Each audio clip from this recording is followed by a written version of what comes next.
जान के बदले में जान, ईरान का दो टोक ऐलान। ईरानी आर्मी चीफ ने शहीद आयतुल्ला खामनेई की शहादत का बदला लेने का ऐलान कर दिया। इस बारे में आमिर रज़ा से बात करते हैं। आमिर भाई, ईरानी आर्मी चीफ का बड़ा सख्त बयान आया है, मज़ीद भी कुछ बयानात आए हैं ईरान की जानिब से। उन्होंने कहा कि आयतुल्ला खामनेई की शहादत का बदला ज़रूर लिया जाएगा और ज़िम्मेदारान को कैफ़रे किरदार तक पहुँचाया जाएगा। देखिए, सबसे पहली बात तो ये है कि इस वक्त भी तजीज़ो तकफ़ीन के लिए जो मराहल हैं उनको तय किया जा रहा है, ताकि शहीद अली खामनेई के जो है उनके जस्ते हाकी को जो है वो दफन किया जाए। 9 को जुलाई को ये होना है, और उसके बाद मुझे नज़र आता है कि शायद कोई जंग का आगाज़ हो। ये देखें, शायद मैंने लफ्ज़ इसलिए बोला कि डोनाल्ड ट्रंप ने अमेरिका में बैठकर कहा कि हम 1 हफ़्ते का मौका दे रहे हैं, और उसके बाद इस वक्त ईरान की जो सूरत हाल है, जो मुझे आज एक ईरानी हमारे एक नुमाइंदे ने भी वीडियो भी भेजी, और मैंने वो वीडियो आपको दिखाई भी कि वहाँ पर सुर्ख झंडे जो हैं वो पूरा मॉब जो है, ये वो पूरा लोग जो हैं वो लहरा रहे हैं। जो आए हैं वो जहाँ मातम को ना है वहाँ पर वो सुर्ख झंडा लहरा रहे हैं, और सुर्ख झंडा जो है ये इंतकाम की निशानी है। इसमें ऐसे मौके के ऊपर जब शहीद अली खामनेई के चाहने वाले करोड़ों की तादाद में मौजूद हैं, और वो मुर्दाबाद इसराइल का नारा लगा रहे हैं, अमेरिका के ख़िलाफ़ नारा लगा रहे हैं, और ट्रंप की तस्वीर के ऊपर भी जो है वो चीज़ें फेंक रहे हैं। और ट्रंप ने ये इस बात का एतराफ़ भी किया है कि मैं एक्सपेक्ट नहीं कर रहा था कि इतने लोग निकलेंगे और इनसे मोहब्बत ये देखें, का इज़हार करेंगे ये और ऐसे ही रोएंगे इतने लोग। ये इनको शायद अंदाज़ा ईरान का पहले भी नहीं था। ये इनको ईरान के मतलब शायद इल्म नहीं था। ये शायद समझ रहे थे कि ईरान में तब्दीली लोग लाना चाहते हैं। 79 से लेकर आज तक ईरान में उलमा इकराम की हुकूमत है, अगर समझा जाए तो। हाँ जी। और दीनी तबका जो है वो हुक्मरान है। ये उसको समझे थे कि शायद अब वक्त आ गया है कि यहाँ पर हम बादशाहत या कोई जमहूरियत का नाम लेकर कुछ इस तरह की डिक्टेटरशिप टाइप कर देंगे अपने लोग।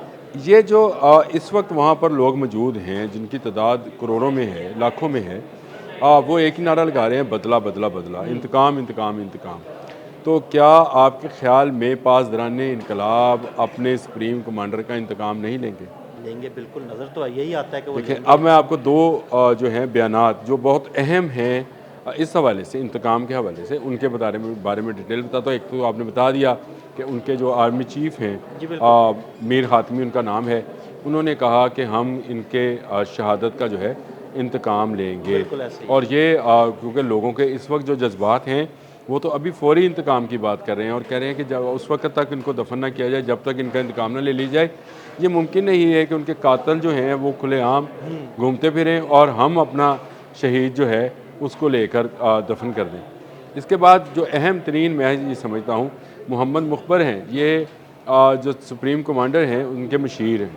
बिल्कुल। इन्होंने भी यही बयान दिया। उन्होंने कहा ये हो नहीं सकता कि कातिलीन अली खामनेई जो हैं ये आज़ाद घूमें और हम अपने शहीद को दफन करने के बाद उनकी शहादत को भूल जाएं। और एक और भी बात की कि ऐसे नहीं होगा कि वो तबई मौत मरे। ये मैं उसी तरफ आ रहा था। और ऐसा नहीं होगा, और ये भी नहीं होगा कि उनके जो कातिलीन हैं वो तबई मौत मर जाएं।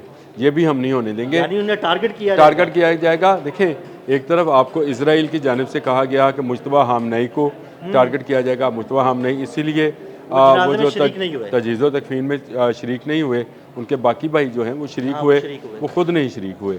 तो इसका मतलब ये है कि वहाँ से इजरायली वज़ीर का जो बयान था, वज़ीर दफ़ा का, कि वो हमारे टारगेट पे हैं। तो इसका मतलब ये है कि ईरान के भी टारगेट पर कुछ लोग मौजूद हैं। और ये मैं कहता हूँ कि ये दोबारा से चिंगारी जो है एकदम से भड़क ना जाए। देखें, इस वक्त लोग बहुत ज़्यादा जज्बाती हैं, बहुत ज़्यादा लोगों के सेंटिमेंट्स जो हैं इनके साथ हैं।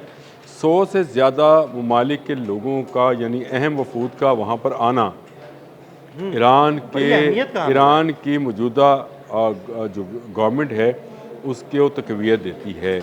पासदारान इनकलाब को एक नया जोश, एक नया वलवला देती है।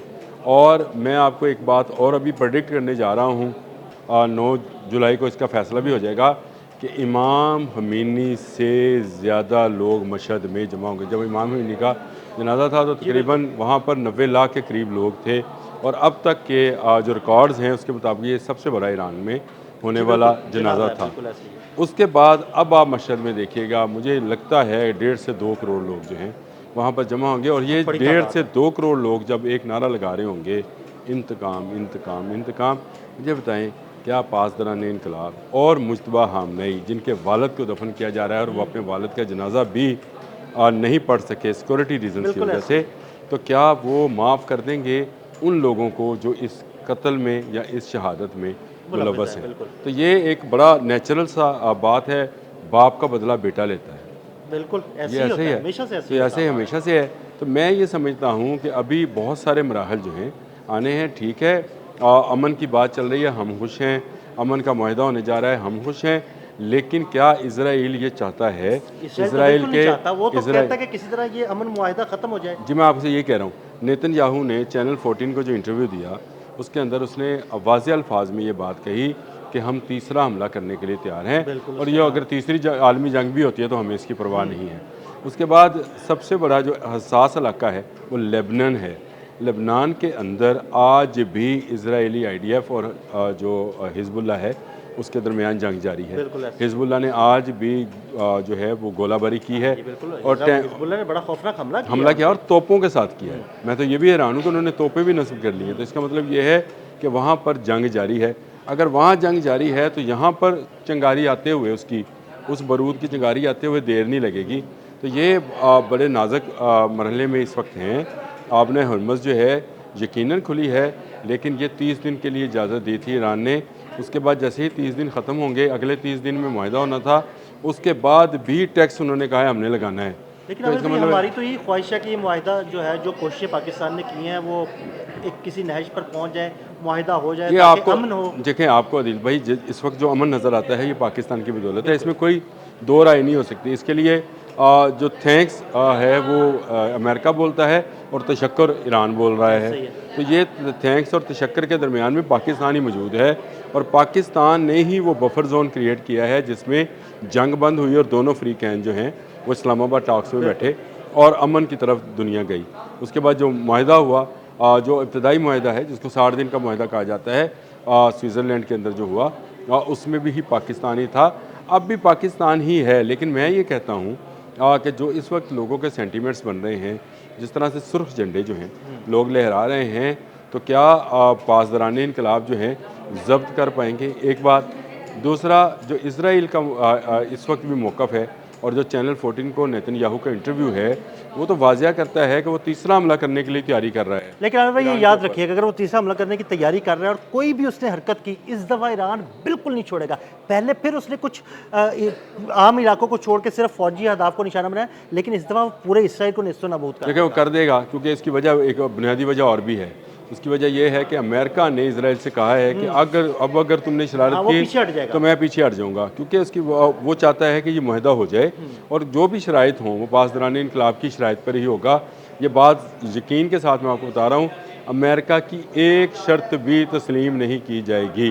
तमाम मुंजमद असासे ईरान का मौक़िफ़ है वो उसको मिलेंगे, और उसका आपने हमस पर टैक्स जो है उसका और अमान का वो उन्होंने लेना ही लेना है। इसके साथ साथ इसराइल को जो है वो लेबनान में जंग बंद करना पड़ेगी। और अब भी ईरान की जानिब से यही मौक़िफ़ आया है कि अगर आप चाहते हैं कि अमन मुआहदा 60 दिन वाले के बाद मुस्तकिल अमन मुआहदे में बदले, तो आपको मुस्तकिल तौर पर इसराइल की जारियत को रोकना होगा, और इसराइल की जारियत को सिर्फ अमेरिका रोक सकता है। तो मेरा ख्याल है अगर डोनाल्ड ट्रंप वाकई में अमन चाहते हैं, वो चाहते हैं कि दुनिया की तजारत बहाल हो, उन पर प्रेशर है गल्फ़ की तमाम स्टेट्स का और ख़ासकर मुत्तहिदा अरब अमारात का कि उनकी जान छुड़ाई जाए। उनका बिज़नेस जो है वो तबाह है, वहाँ पर बिल्कुल जो है इस वक्त ना सियाह जा रहे हैं ना उनके पास बिज़नेस आ रहा है, तो कितनी देर वो अपना जमा शुदा रकम खाएंगे। ये दबाव जो है ये अमेरिका को मजबूर कर रहा है कि वो इसराइल को कहे कि पिछले पाँव पे चले और वापस इसराइल की तरफ IDF जो है जाए। लेबनान हाली हो, हिजबुल्लाह लेबनान का झगड़ा ना हो, दूसरी तरफ हौज़ियों के साथ कोई जो है शरारत ना की जाए, तब जाकर ये मुकम्मल अमन होगा। अगर ये अमन इस तरह से कायम नहीं होता और हिजबुल्लाह पर हमला, आपको याद है आज से तकरीबन 20-25 दिन पहले जब लेबनान पर हमला हुआ था तो ईरान ने बैलिस्टिक मिसाइल फायर कर दिया। बिल्कुल, उन्होंने कहा था हिजबुल्लाह पर हमला, ईरान पर हमला है। अब भी वही सूरत हाल है। मेरा ख्याल है नेतन्याहू शरारत पे शरारत कर रहे हैं। इस वक्त डोनाल्ड ट्रंप को ये बयान देना चाहिए कि इसराइल के साथ हम खड़े नहीं हैं, इसराइल के साथ हमारी तजारत है, सारी चीज़ें उनकी शामिल हैं, लेकिन अगर जंग होगी तो हम इसराइल के साथ नहीं हैं। सिर्फ ये एक मौका है जिसमें इस इंतकाम वाली जो चिंगारी है उसको ठंडा किया जा सकता है। आपने हरमुज़ के अंदर जो लावा पक रहा है उसको कूल डाउन किया जा सकता है। लेबनान के अंदर जो शहीद हो रहे हैं लोग और हिजबुल्लाह पर इस वक्त बड़ा सख्त वक्त है और इसका जवाब हिजबुल्लाह दे भी रहा है इसराइल को, उसको भी ख़त्म किया जा सकता है। तो ये 2-1-4 सूरत हाल हैं जिस पर अमेरिका को गौर करना चाहिए और ये जो अमन पाकिस्तान की कोशिशों से आया है इसको 60 दिन के बाद भी कंटिन्यू होना चाहिए। बिल्कुल ठीक। अभी देखें बिल्कुल सिर्फ 30-35 रोज़ बाकी रह गए हैं। इसमें अगर कोई भी चिंगारी फूटी तो ये बड़ी ख़तरनाक होगी।